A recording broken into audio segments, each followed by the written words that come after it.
So Manteo is a town of rich ecological and historical significance. It's located on North Carolina's Roanoke Island in the Outer Banks between two sounds, the mainland westward and the Barrier Islands eastward.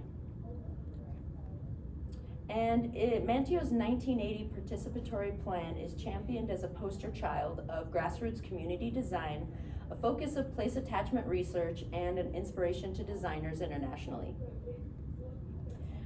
Last year, myself and other researchers visited Manteo to analyze the reasons for the success of this 1980 plan. As academic outsiders, we wrote this paper, which is, I have a copy of it here if you want a copy, feel free to pick one up. We wanted to question the resilience of the town's sacred structure and offer considerations for future planning.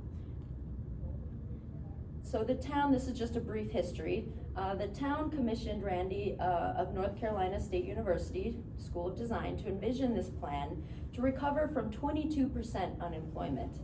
Yet when Randy presented these plans that you see here, they included design strategies typical of the time, and the community responded with a collective, "You're destroying our town."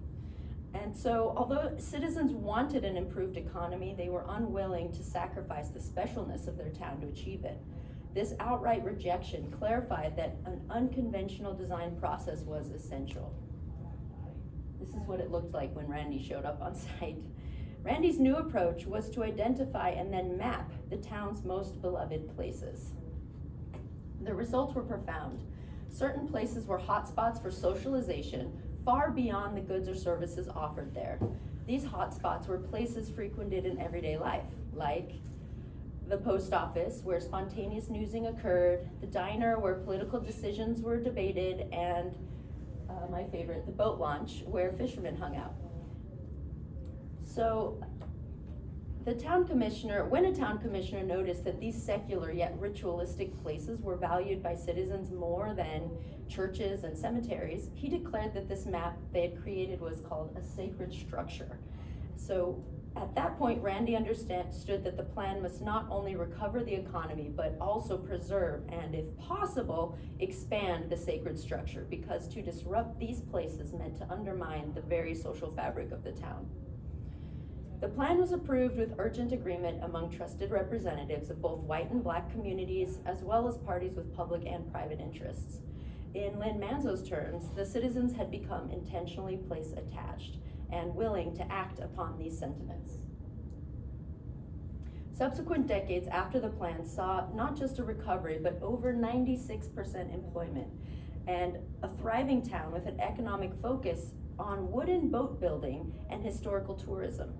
The everyday sacred, as it became to be known, was identified by the design team, affirmed by the entire community, and then painstakingly stewarded by leaders for over 40 years. These collective efforts, which continued through various town plans throughout the years, reinvented a place so special that even a short-term visitor could not ignore Manteo's charm, which is not splashy high-style design, but instead humble and quaint. Here's an example of their big museum in town. The town was able to develop a unique sense of place that was simultaneously authentic to locals and attractive to visitors. This aesthetic was codified into a design manual named the Manteo Way of Building and was incorporated into town building codes. So everyone lived happily ever after, right? Well, unlike fairy tales, life went on, people got older, and things changed.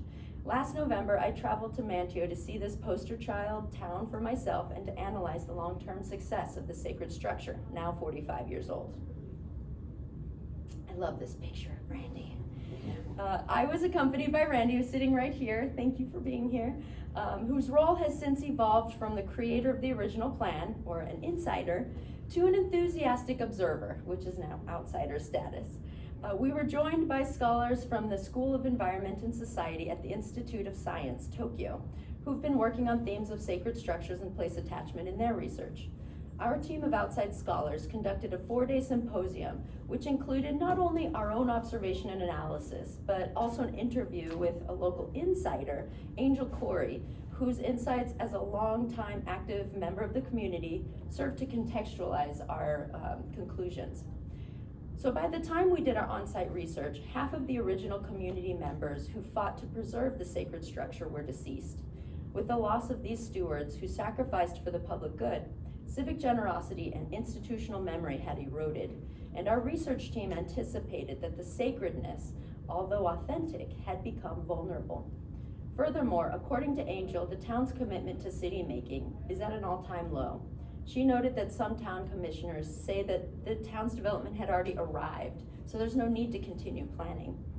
Could Manteo then, with the passage of time and new challenges facing it, diminish in its sacredness enough to fail to meet the town's future needs? So what did we find out?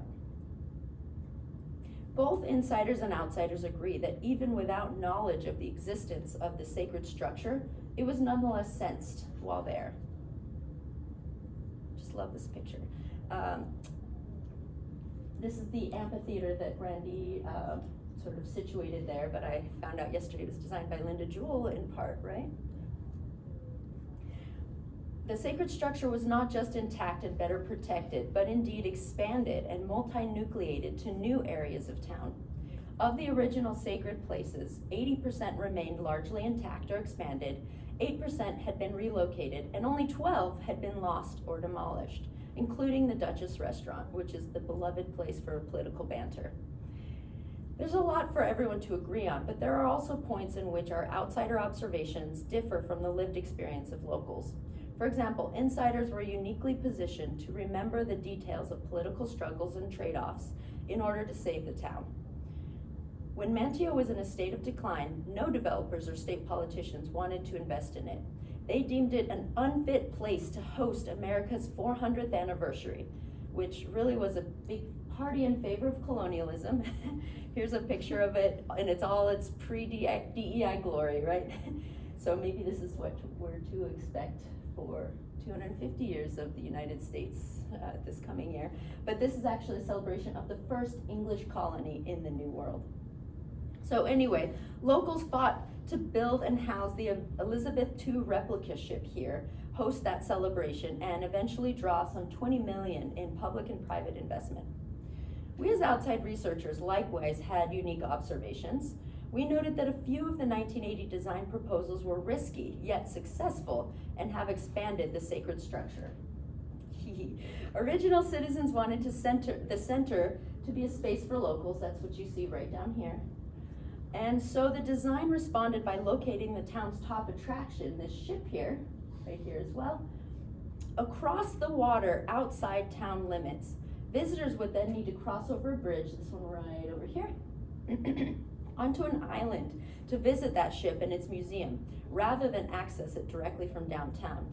But instead of condemning the museum to failure, it actually expanded the town center and afforded the opportunity to tell the history of not just Manteo as a town, but of the entire island, thus broadening the plan's reach and Manteo's importance.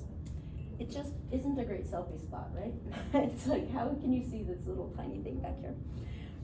So when you do get on the ship, however, this is what you see. This is back in when during that 400th celebration, all those people lining up, and this is what it looks like just a few months ago. Even the bridge itself has become a sacred space, offering generations of teens the ritual of jumping off it. Oh, and take a look here. This is clearly outlining how polluted it is, yet, you know, they're just, you know, kids will not care. Another risky proposal was that the principal economic strategy to attract tourism was to rejuvenate the wooden boat building industry, which is a nostalgic and fading technology, even for the 80s.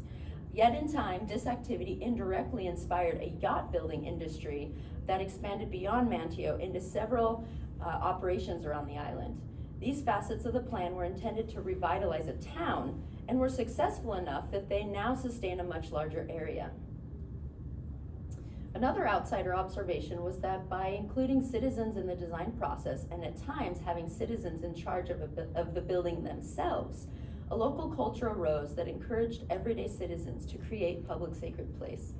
So here is Town Commissioner Jewel Burris and his Kiwanis Club friends building the actual waterfront boardwalk by themselves. One particularly quirky yet charming place we discovered was Pineapple Beach. It's located at the entrance to the bridge connecting the island to the mainland. So this beach was the work of citizens who were empowered by the town's legacy of creating their own labors of love on public land. So you can see here that we were encouraged to interact with the park and the landscape by riding on shells and sort of leaving it as a legacy of the place and really contributing to, adding to, I would say, its sacredness, incrementally. The beach was the work, I already said that. These are but a few tangible long-term successes of the 1980 plan. We outsiders also observed a few unintended consequences of the town's success. Now this is maybe where it gets really interesting. Manteo's rejuvenation not only invited more tourists, but also year-round residents. So some longtime residents sensed that the influx of newcomers had flooded the town. They pointed out that 2/3 of today's voters had registered to cast ballots locally within the last decade, suggesting that the majority of citizens today were relatively new to town. Although you can really look here, the increase started in the 1970s and just skyrocketed in between the 1980s and 90s and just kept going. But what you're looking at is effectively a population of under 6,000 in 1960 to a population of nearly 37,000 by 2020. The affluent newcomers, who were mostly white, have settled either into Old Town, the desirable Mother Vineyard neighborhood to the north, or into Pirates Cove, a new development to the southeast. With this population also arrived a strong message of privatization that seemed to counter the plan's original model for the public waterfront boardwalk, which is what is pictured here. This is conceived as a type of extended front porch. The motto invited folks to sit on our porch and let us tell you of the dreams we keep. This attitude that Manteo's waterfront is intimate yet inclusive embraces a message of deep democracy. Yet today in Mother's Vineyard, whose waterfront has never been public, visitors receive an unwelcoming message of private property and no parking signage. So when we went there, unfortunately I forgot to take photos of this area, but it was pretty austere, pretty, let's just say, front facing of all the private property signs. You can't park here, all this stuff. So likewise in Pirates Cove, here it is, was developed on an endangered wetland with a scale and density alien to Old Town Manteo, and access is restricted via a security gate, and it's unclear if these citizens consider themselves part of civic life or simply consumers of the town's charm. I think Randy loves the yachts the most on here. Alongside the white affluent population came a Latino population who were virtually non-existent in the 80s. This demographic has since swelled to over 16% of the population, while the Black population in comparison has shrunk from 22% to under 10 today. While some Latinos live in Mother Vineyard and Old Town, almost none in Pirates Cove, most of the Latino newcomers without means are establishing themselves in the California neighborhood. That's just right down here. The orange dots, so you can kind of see that kind of conglomeration there, which is a previously Black dominant enclave, Mans Harbor, which is on the mainland, kind of this way, or in a nearby trailer park and an aging hotel. So that's this region as you see right here. But that hotel has since been replaced with a 4-star hotel, so we're unclear where those residents went. During the visit to Manteo, the research team noted a lack of racial and class diversity in Manteo's downtown area, and it led us outsiders to ask, can the sacred structure withstand such quick demographic change? How will these new populations be engaged in town decision-making? And how will their accomplishments be celebrated in the same tradition that Manteo is known for?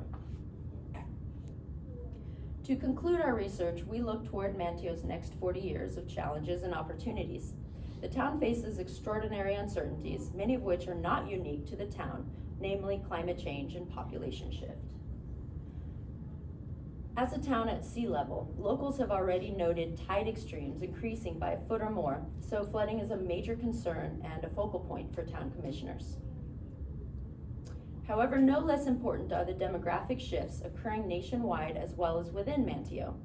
With a reduced African American population and greatly expanded Latino, alongside a shift to a more consumeristic, affluent white class, it is important to consider how to integrate all of them into the fabric of the Manteo way of life. How will newcomers learn about, care about, and contribute to the sacred structure? Will their unique place values be reflected in future town plans? And will these people hold positions of power to influence the democratic process? In the face of these challenges, Manteo harnesses opportunity. The difficult work of aligning private and public interests to the benefit of the everyday sacred has already happened and has succeeded for decades. The sacred structure has expanded, directly influencing not just the town but much of the island, as well as indirectly influencing the design world as a case study of grassroots design based on place attachment. The model of the sacred structure has been replicated globally in Camp 4 in Yosemite, which is pictured here, Mauna Kea, Hawaii, Jiading, Taiwan, and among others.